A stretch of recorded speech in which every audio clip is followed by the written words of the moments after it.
chers fidèles téléspectateurs, grande est notre joie de vous savoir nombreux devant vos postes téléviseurs pour suivre votre émission, votre magazine 2 milliards de chrétiens.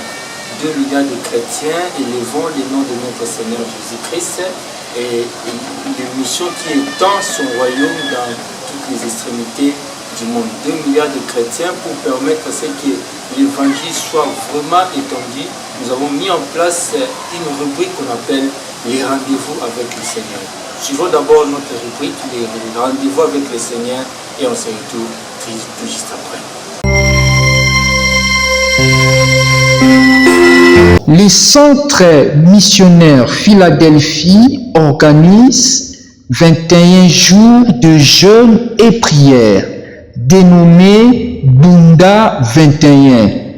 Thème: le feu brûlera continuellement. Comme orateur, apôtre Roland Dallot, apôtre Narcisse Magila, docteur David Kateba, docteur Atoms Mbouma, pasteur Marcelo Tounassi, pasteur David Chibambe, pasteur Trésor Fambwami, pasteur Freddy Molenga, pasteur Mehdi Vedoso, pasteur Lord Lombo, berger Jonathan Hassani, pasteur Ken Luamba. Les 21 jours de jeûne et prière débutent le 31 octobre 2022 au 20 novembre 2022. Sur ces 3 sessions de prière. Session matin de 6h juste à 8h juste aux cathédrales du Centenaire. Session midi de 12h juste à 14h juste aux cathédrales du Centenaire. Session soir de 17h30 à 19h30 au temple de l'église, 6 avenue de la Science, 4935 commune de la Gombe. Cordial bienvenue à tous. Je suis l'apôtre Enoch Ekutete, visionnaire de l'église Jésus-Christ et la pierre angulaire.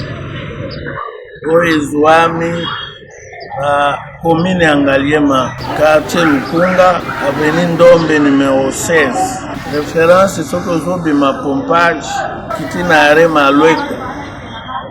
Wano zi moto zo kende Kongoro Mosquée. Juste après 10 maisons, dans la police, au commune église Wana, Zawana. Église Jésus-Christ sur la pierre angulaire. Rendez-vous na biso hebdomadaire César Boy. Chaque mardi, nous avons la prière de combat contre les esprits impurs. Nous sanganaka de 17h à 19h30. Mercredi, Tokutani peut encore 12h à 13h. Midi avec Jésus-Christ. Tobengaka na milimo et opéraka na midi. Tosanganaka encore vendredi de 17h à 19h30. Eza journée enseignement. Et dimanche tozana 2 kits. Ya tongo eza kit et adoration. Tobandaka 8h, 11h ici.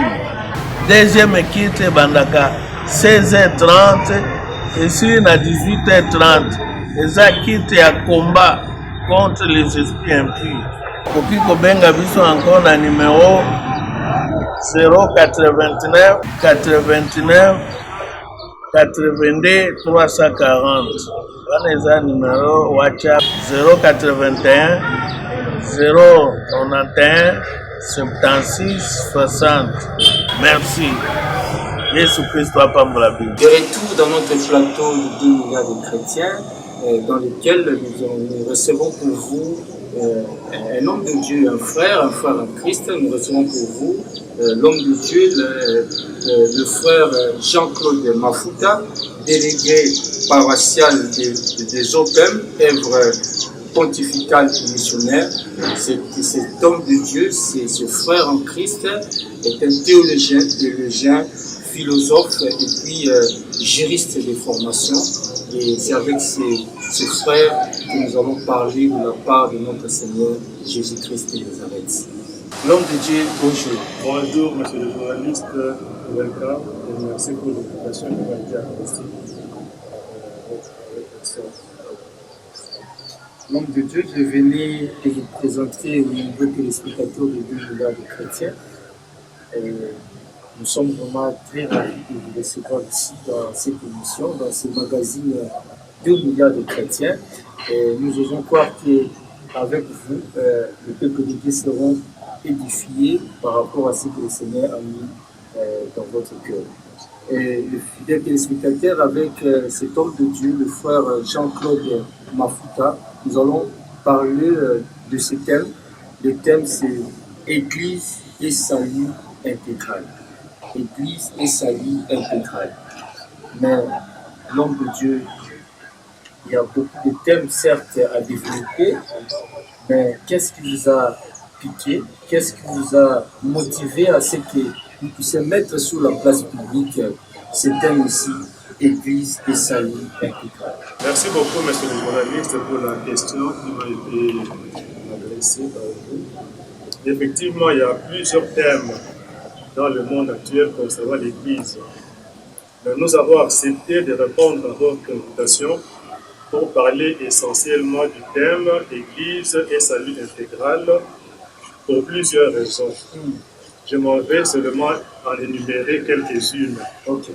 La première raison, c'est que c'est par amour pour l'Église, notre mère, par le baptême, que nous avons opté pour ce thème. Par amour. Par amour pour l'Église. Nous sommes toujours et déjà intéressés à parler de l'Église en tant que notre mère, celle qui nous a mis au monde par le sacrement du baptême. Moi, en tant que fils de l'Église, je ne peux être que fier de parler de l'Église. Donc nous avons essayé tenté de mettre la relation entre le mot Église et salut intégral parce que nous voulons que notre mère en tant qu'Église puisse remplir correctement la mission qui vient d'évoluer. La mission qui vient d'évoluer par son fondateur, notre maître à tous, le Christ. Nous voulons rappeler et marteler sur la mission essentielle de l'Église, celle de donner, celle de porter ou d'apporter un salut qui soit intégral à son peuple, ou au peuple de Dieu, aux chrétiens, aux fidèles, à l'homme, à tous les hommes. Voilà ce qui nous a entre autres animés pour que nous puissions opter pour ce thème-là. Donc nous voulons que l'Église puisse remplir correctement sa mission, une mission qui consiste à annoncer un salut intégral au monde, à l'homme et à tout homme. L'homme de Dieu, nous avons constaté même avec les nombreux téléspectateurs que vous avez un fardeau vraiment, une charge énorme pour l'Église corps du Christ. Par rapport à ce thème aussi, Église et salut intégral. Mais en entrant directement dans notre thème, Église et salut intégral, quelle image que nous pouvons avoir sur l'Église? Lorsqu'on parle de l'Église, quelle représentation, quelle idée que nous pouvons avoir par rapport à l'Église?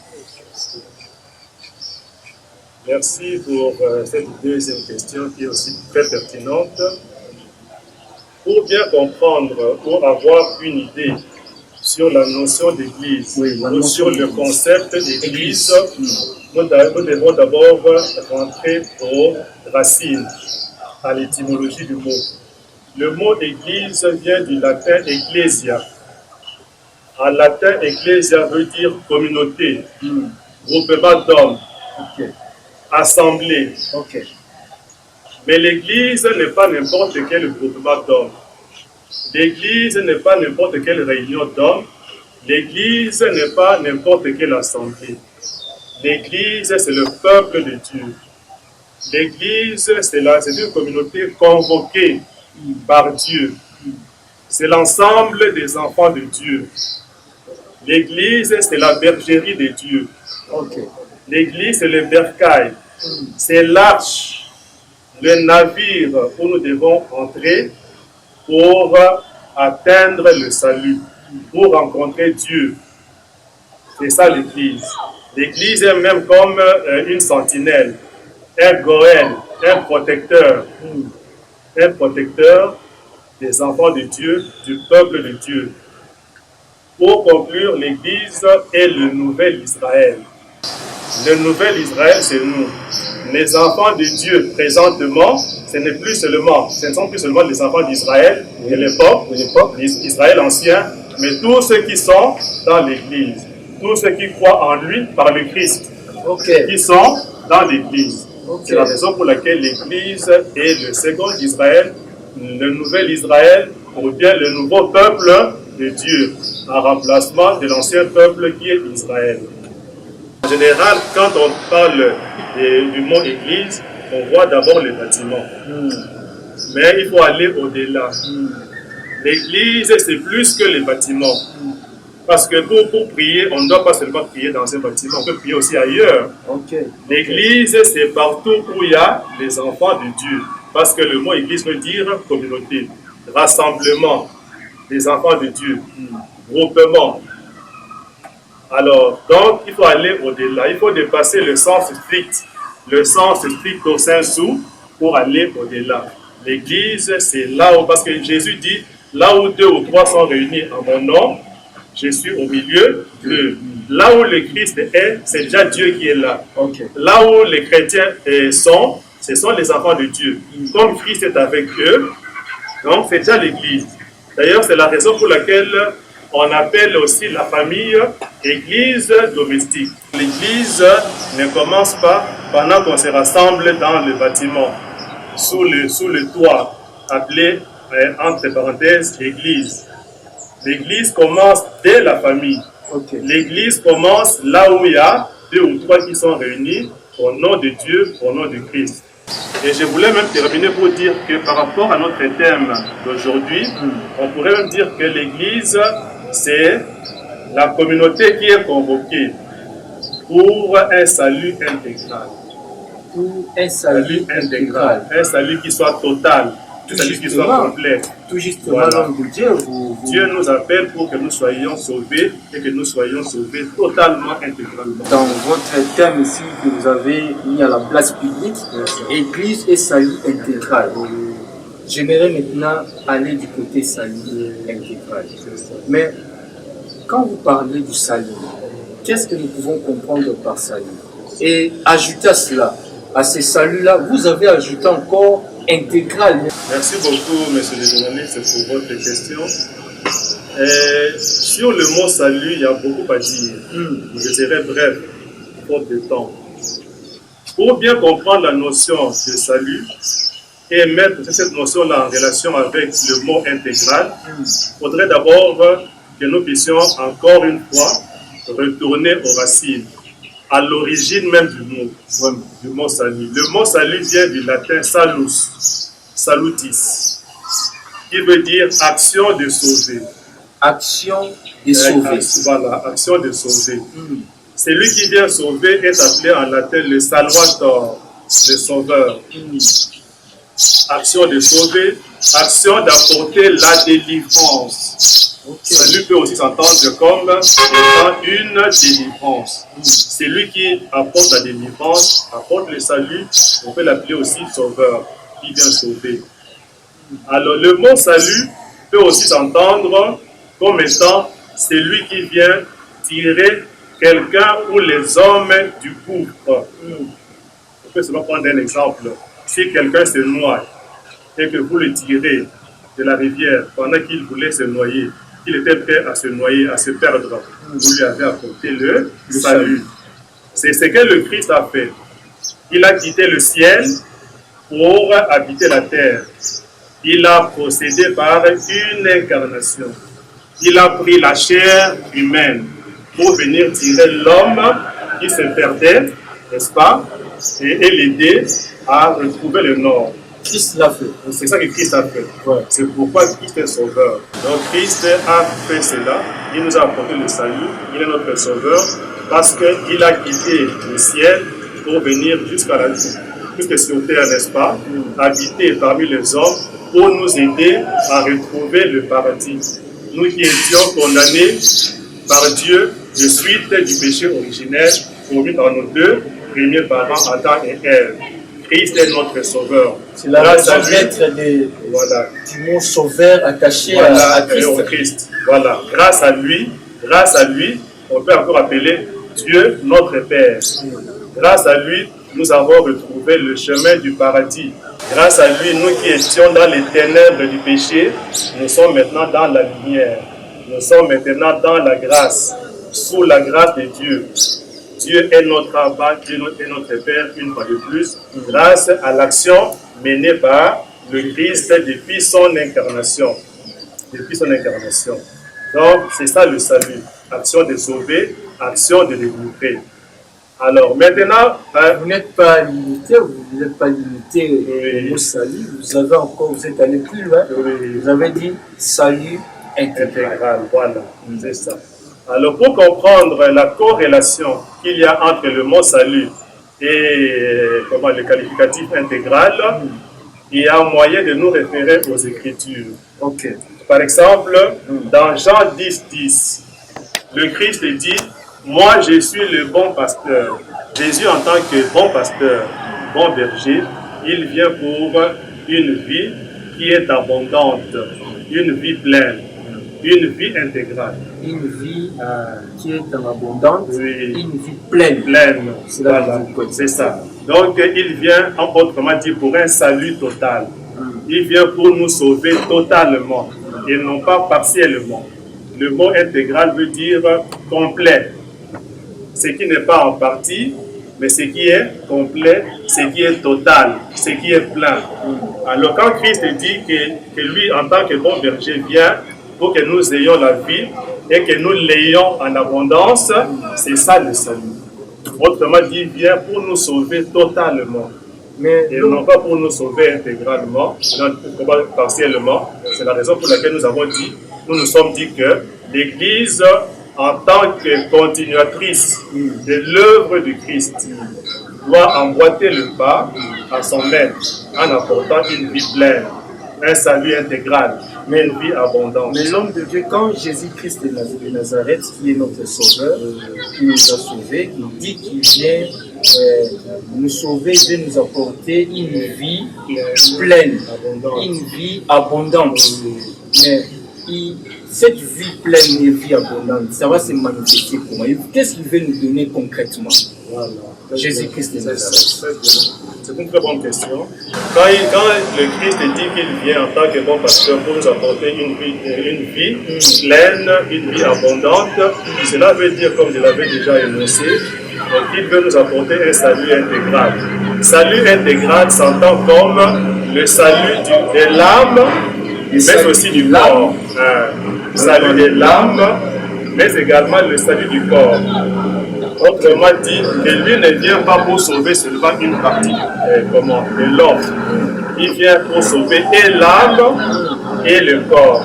Il vient pour sauver tout l'homme. Tout ce qui est en l'homme doit être restauré. Tout ce qui est en l'homme doit être sauvé. Tout ce qui est en l'homme doit être promu.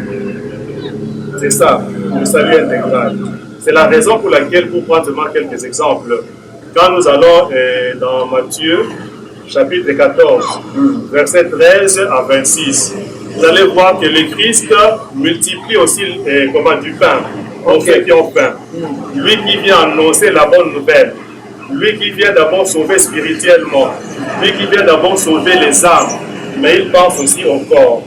Il pense aussi au corps.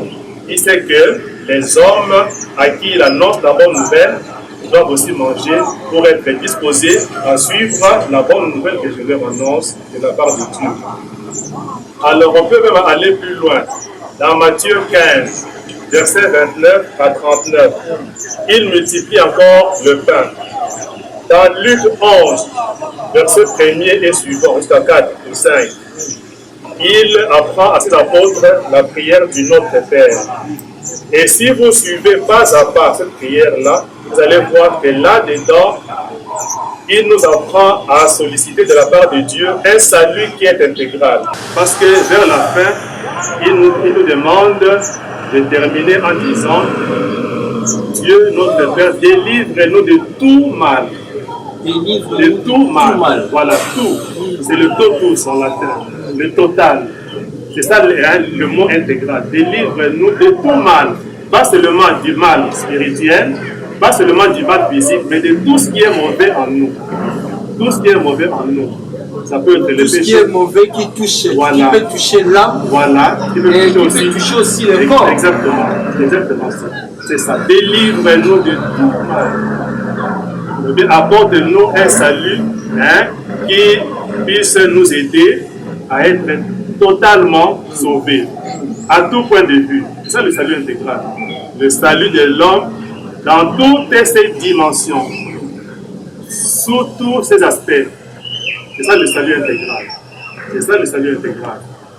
L'homme de Dieu, donc Jésus-Christ de Nazareth, Dieu notre Sauveur, nous apporte ce salut-là qui est intégral, comme vous avez dit, c'est-à-dire qui touche l'âme et le corps. Il ne se limite pas au niveau de l'âme. L'âme, c'est le mot. Il ne se limite pas au niveau de l'âme. Voilà. Il touche même le corps. Donc il nous a apporté ce salut. Voilà, c'est ça.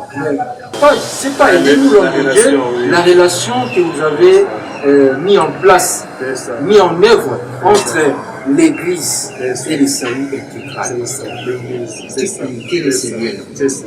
Le lien entre l'Église et le salut intégral est contemporain à la naissance même de l'Église.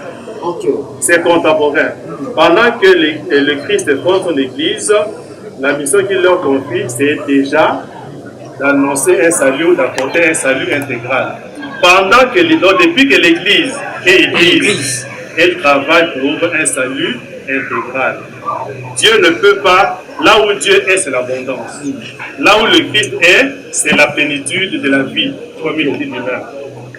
Donc, son Église aussi, comme on dit, tel maître, tel disciple. Tout ce que le Christ a été, l'Église doit aussi l'être. Le disciple, on reconnaît le maître par le disciple, n'est-ce pas? Tout ce que l'Église a fait de bien pour l'homme, l'Église aussi doit le faire, n'est-ce pas? Oui. Donc, c'est contemporain.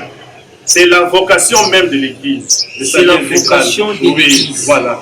C'est sa vocation. Donc, parler de l'Église et le salut intégral, c'est quelque chose de naturel. Vraiment. Quelque chose qui est déjà attaché à l'Église même, excusez-moi. Quelque chose qui est déjà ancré dans l'Église depuis sa naissance. D'ailleurs, on ne peut même pas parler encore de l'Église et salut intégral. On peut même se limiter seulement au mot Église et salut. Mais parce qu'il y a des églises qui confondent, qui se limitent seulement à apporter un salut partiel, c'est la raison pour laquelle nous nous sommes dit non, qu'on insiste sur le mot intégral pour rentrer dans le cadre de la philosophie du Maître qui est le Christ, qui depuis toujours travaillait pour un salut intégral et qui demande à l'Église de faire de même. Vraiment. Voilà. Donc l'homme de Dieu, quand vous dites ça, nous sommes un peu étonnés parce que dans nos églises, on nous a appris beaucoup de choses.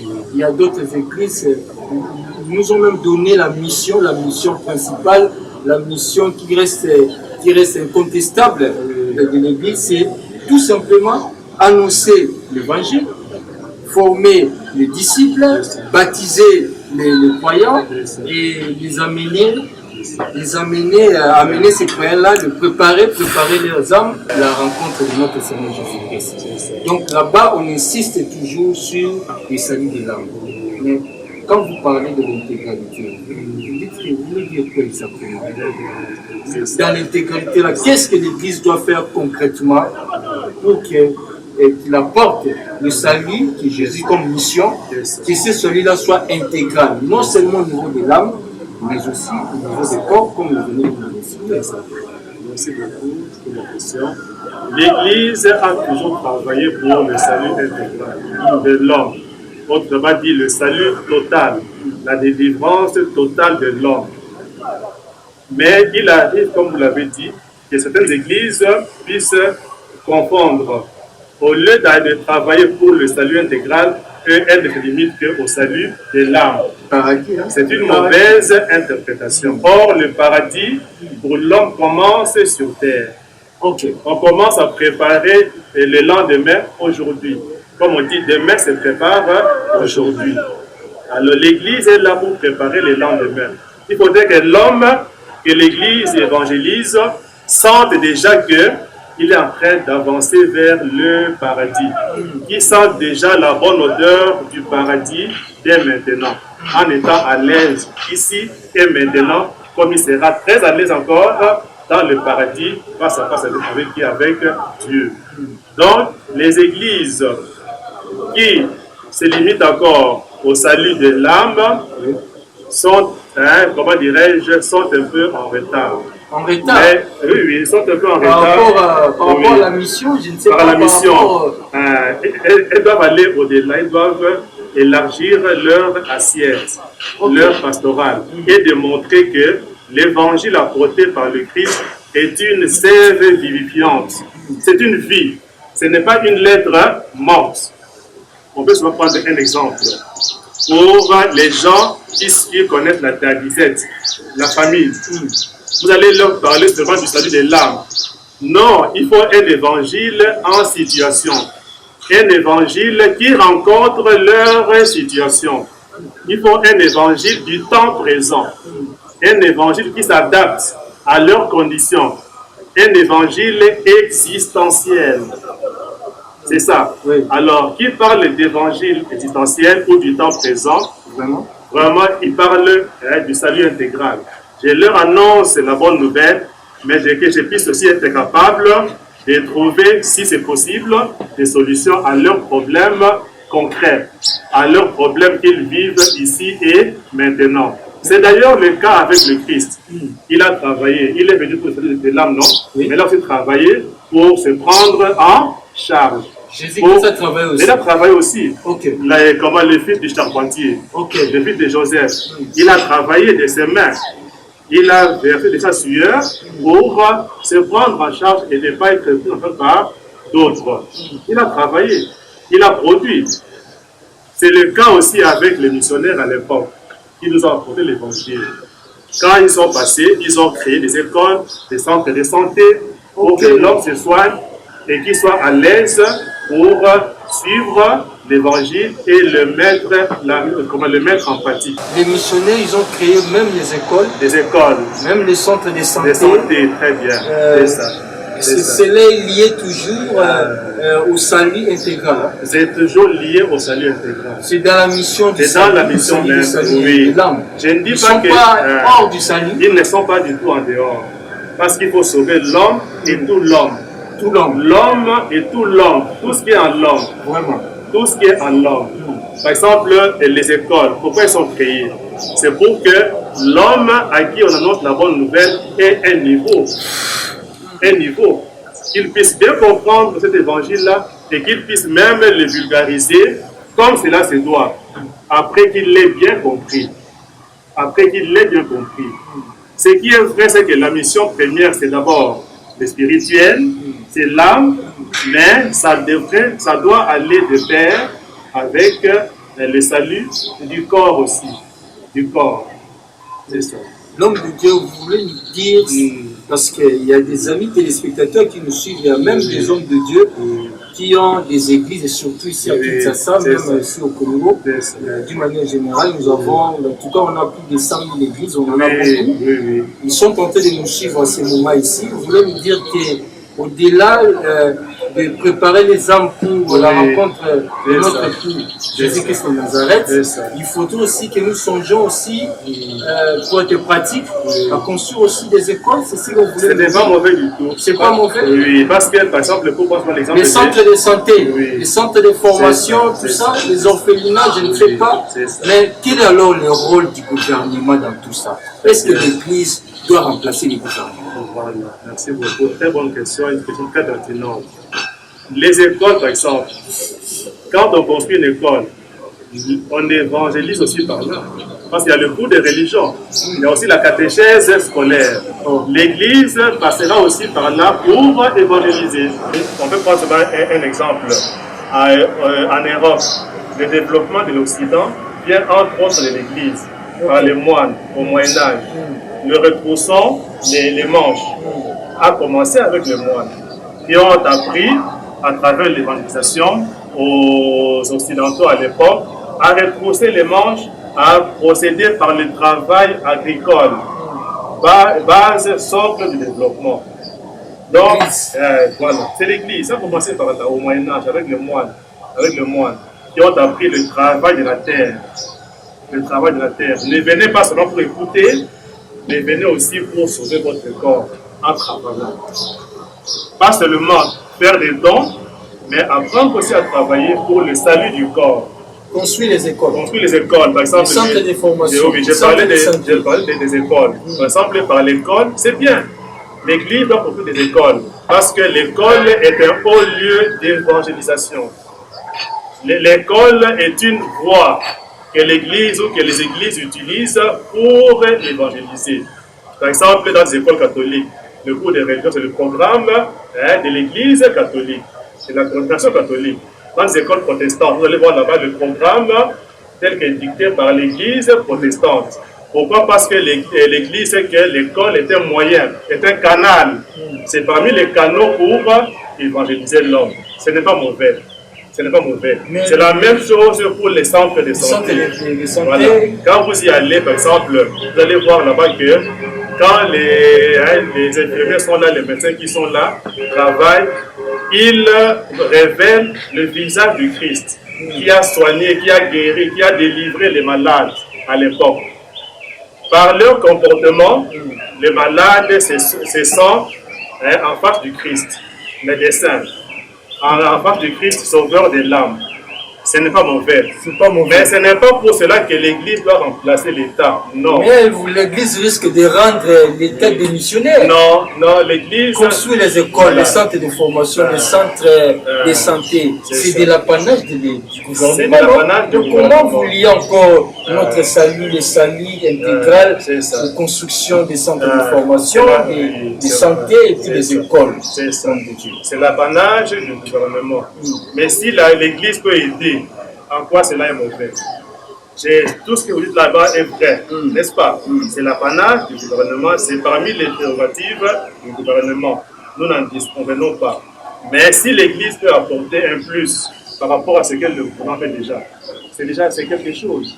L'Église comme auxiliatrice, l'Église comme collaboratrice de l'État. Vous voyez, à l'époque coloniale, quand l'administrateur venait, quand l'homme blanc est entré, il se faisait des fois accompagné par des missionnaires, n'est-ce pas? Moi, je leur apporte, par exemple, le salut du corps, mais allons-y aussi pour que vous puissiez évangéliser. Ils ont collaboré, et ils ont fait du beau travail. Cette collaboration-là a produit vraiment quelque chose de bien pour le salut intégral, pour le développement intégral. Parce que si l'État, par exemple, en face de lui, des bons chrétiens, parce qu'un bon chrétien est nécessairement un bon citoyen. On ne peut pas trouver un bon chrétien qui soit un mauvais citoyen. Alors, si l'Église réussit son travail, mais l'État sera à l'aise pour que son travail, sa mission, son ministère passe. Pourquoi pas? C'est une question de collaboration.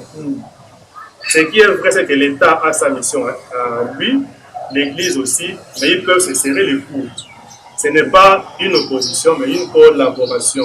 Donc l'Église aussi, dans sa mission, il y a le salut de l'âme, il y a aussi le salut du corps. Mais ça, c'est biblique. Entre autres, construire les écoles, les centres de santé, les orphelinats, c'est dans la mission. Parce qu'il s'agit de l'homme, image de Dieu.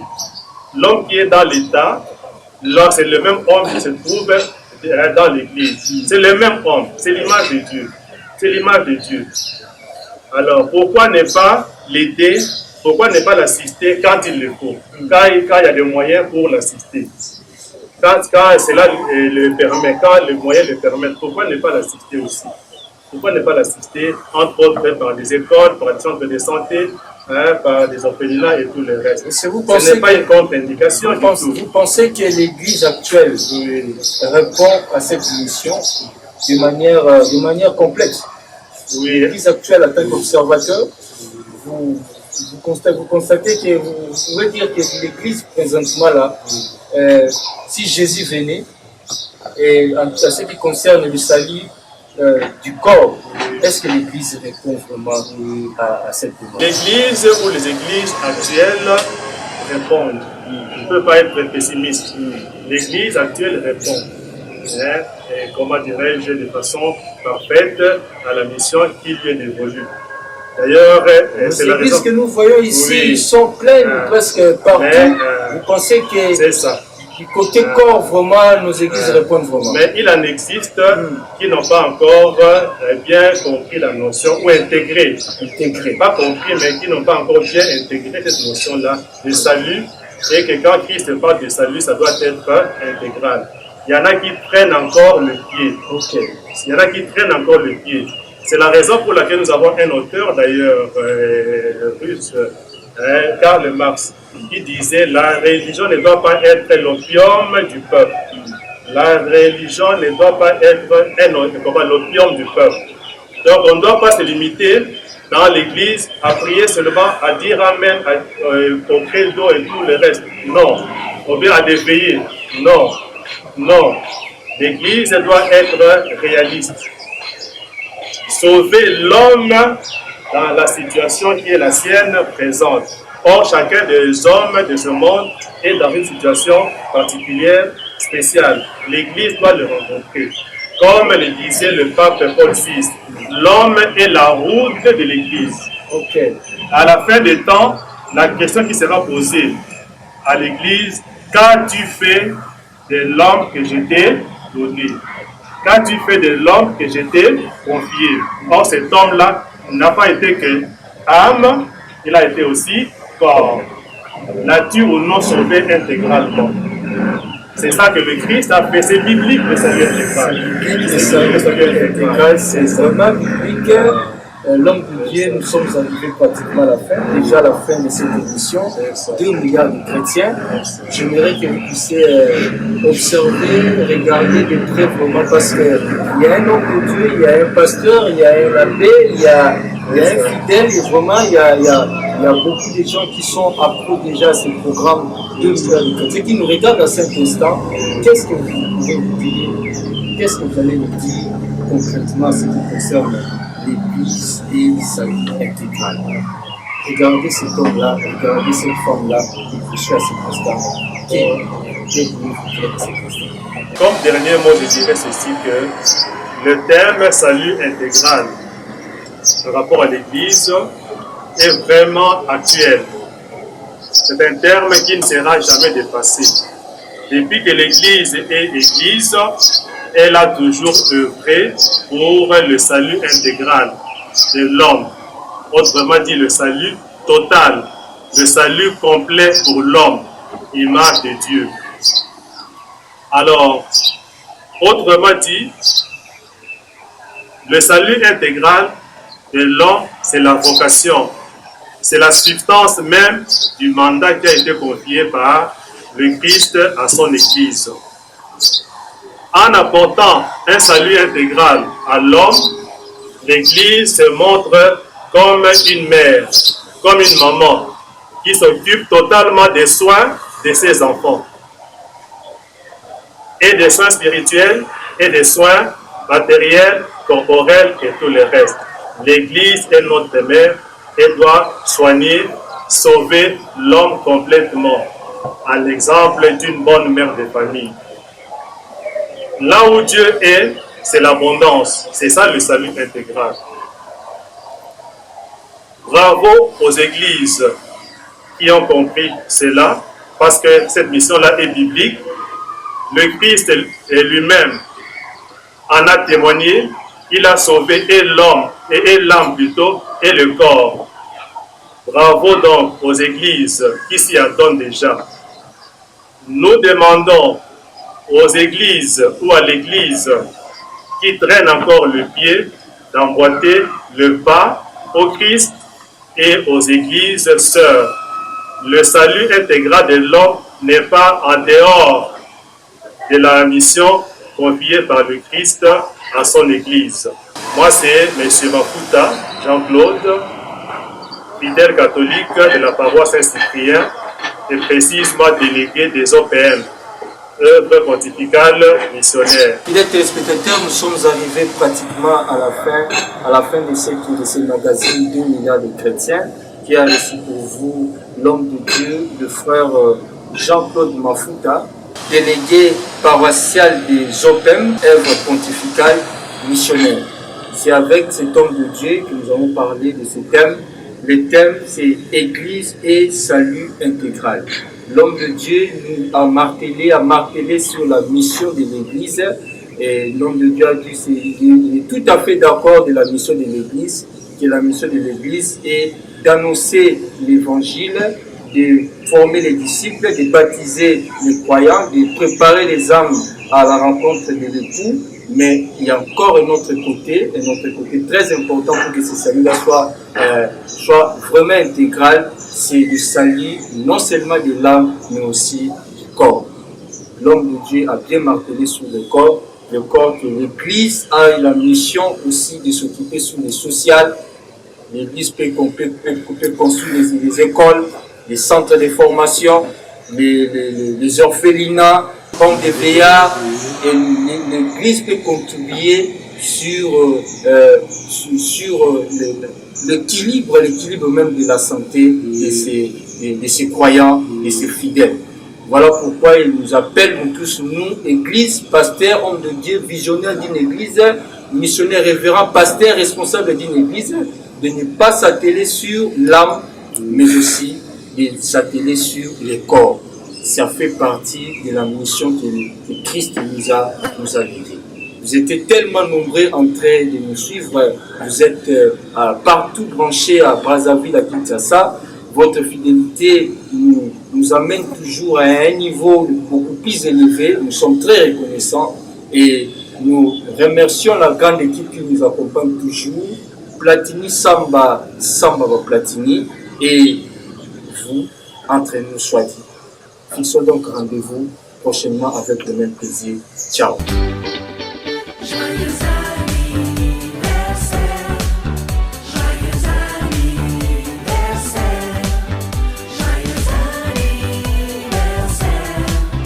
Très chers fidèles téléspectateurs, chers apôtres, docteurs, pasteurs, évangélistes, prophètes, prêtres, abbés, frères et sœurs en Christ, du 24 octobre 2021 au 24 octobre 2022, votre émission 2 milliards de chrétiens totalise une année d'existence. L'émission qui fait la promotion de notre Seigneur Jésus-Christ, qui élève son nom, l'émission qui contribue à la mission que le Seigneur nous a léguée, en accord avec Marc 16, 15 jusqu'à 18. Nous sommes venus auprès de vous pour témoigner notre gratitude, pour exprimer notre reconnaissance auprès de vous. Nous disons merci d'abord à Dieu Tout-Puissant, le Créateur de toutes choses, le Maître du temps et des circonstances, le visionnaire par excellence de cette émission 2 milliards de chrétiens, l'auteur principal de cette émission. Nous disons merci pour les choix qu'il a fait pour nous, pour que nous puissions être un instrument pour la propagation de la bonne nouvelle, pour la propagation de son évangile. Nous disons merci et nous sommes très reconnaissants, humblement, nous disons merci. Nous disons aussi merci à vous, fidèles téléspectateurs, les internautes, vous qui avez donné tout votre temps, votre énergie pour suivre ces programmes de près, programmes qui nous amènent à l'édification de nos âmes, qui restaurent nos âmes. Nous sommes très reconnaissants par rapport à ce que vous êtes en train de faire.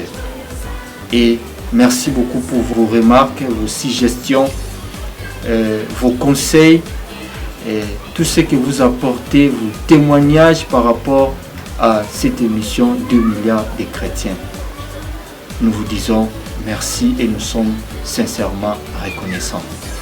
Nous disons merci également aux hommes de Dieu, les pasteurs, les évangélistes, les docteurs, les prophètes, les prêtres, les abbés, vous qui nous accompagnez tout au long de ces parcours pour permettre à ce que les messages que le Seigneur a mis en vous, en commun accord, nous puissions contribuer comme un instrument pour que le peuple de Dieu soit édifié, les âmes soient restaurées.